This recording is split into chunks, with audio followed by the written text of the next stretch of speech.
Good morning, everybody. And the Dow Jones is in a very interesting area at the moment and can go either way.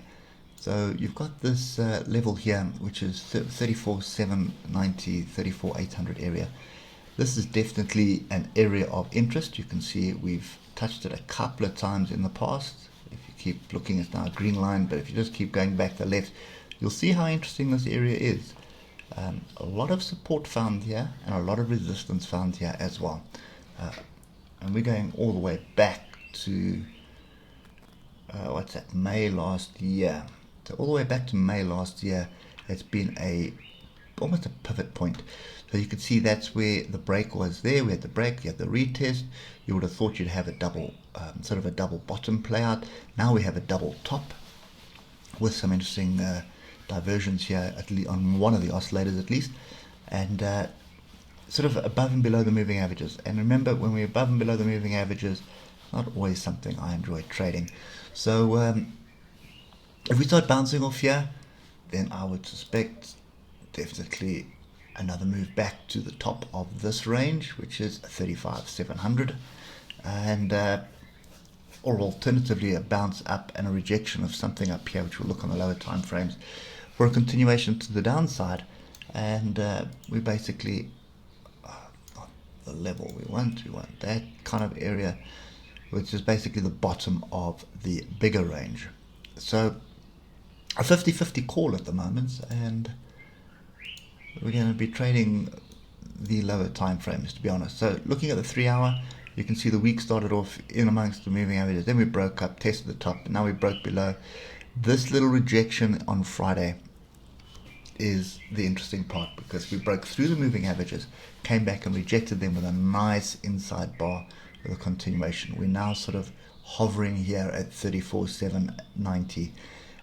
That is the area that I would expect us to either bounce off or reject. So in other words, drop below, come back, reject it, and then move to the downside. So we're at a pivotal point in price at the moment. And as we drop down through the time frames, you're going to see how clear it starts becoming. So first things first, we had the crossover. You've got all your moving averages grouped in this area. Wasn't really a decent level. I think the closest level would have been that one there, and we just barely missed it. Look at the diversions forming here. So that's bullish diversion. So you'd expect some kind of a pullback. So if you look at Friday, before we get to today, I just want to just highlight what happened on Friday. I suppose there's no real clear sign. The only thing that you had here was the chaos around the moving averages. So you could have taken a stab at this and said, where's the bottom? There's the bottom of the structure that was formed there. You see that tail there, and then you dropped below it. You came back to test it. So you could have taken that break there with a stop above it, or you could have taken this one here with a stop above there. Below the 155, or looks like testing the 155, so it was definitely an opportunity to look at that. But if we look at today's price action, I would be, let's just use this level and I'll add another one. There's two areas of interest here, so that's kind of the areas there.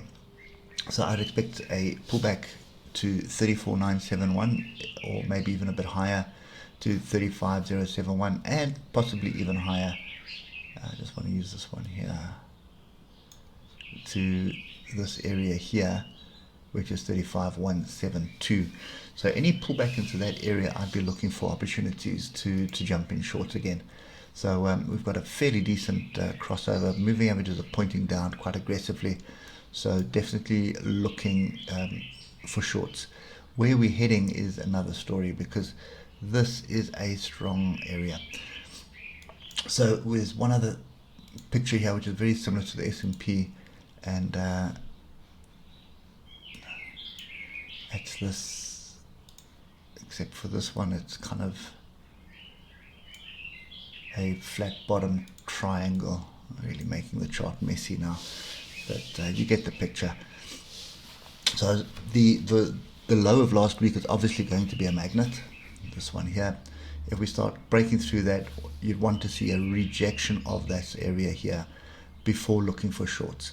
So at the moment, you want to be shorting higher up for anticipating a break below this 34,675. That's kind of the view that I've got at the moment. The weekly bar was a fairly interesting bar as well. So if we just look at that, you could see a pretty strong pin bar, although it made a higher high and a higher low.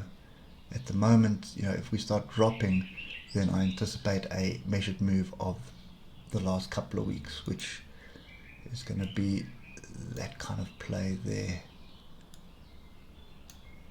Let's just delete all the noise.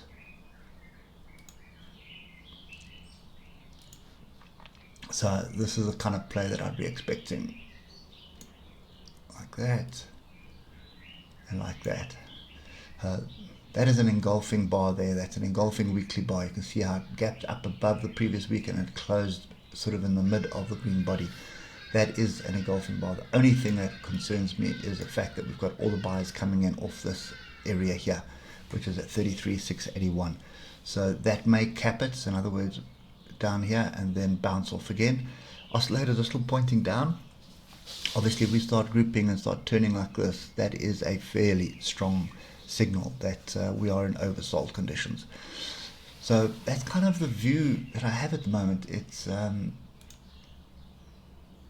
think we're still very cautious, but pay attention to this on the lower time frames. That's going to be the best thing to do. We are bearish on the 15-minute, but you could sort of break above here, find support, but I'm more interested in what's going to happen up there.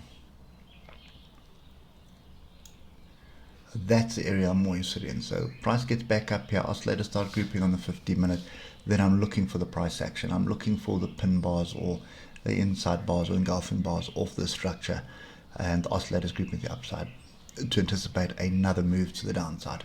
The only thing that's going to change that view is obviously a move above the high of Friday. If we start getting above the high of the Friday, then it's basically going to turn into a big up, big down scenario from the weekly perspective. So that's kind of my view at the moment. Watch for these little levels, trade the 15-minute chart, and I would do it during the US Open. I wouldn't worry about the European Open. Worry about the DAX or the European Open, and then late in the afternoon you come up and watch this. Just watch it for a bit and you should be able to get some kind of structure. Probably see some rejection off here for a move to the downside, even if it's just to come and test for Friday's lows. That's still a sizable 380 point trade, so well worth paying attention to. Just be cautious. I wouldn't be wanting to jump in short down here. I want to see a bit of a pullback, and I want to see oscillators coming back to the top before start jumping in short.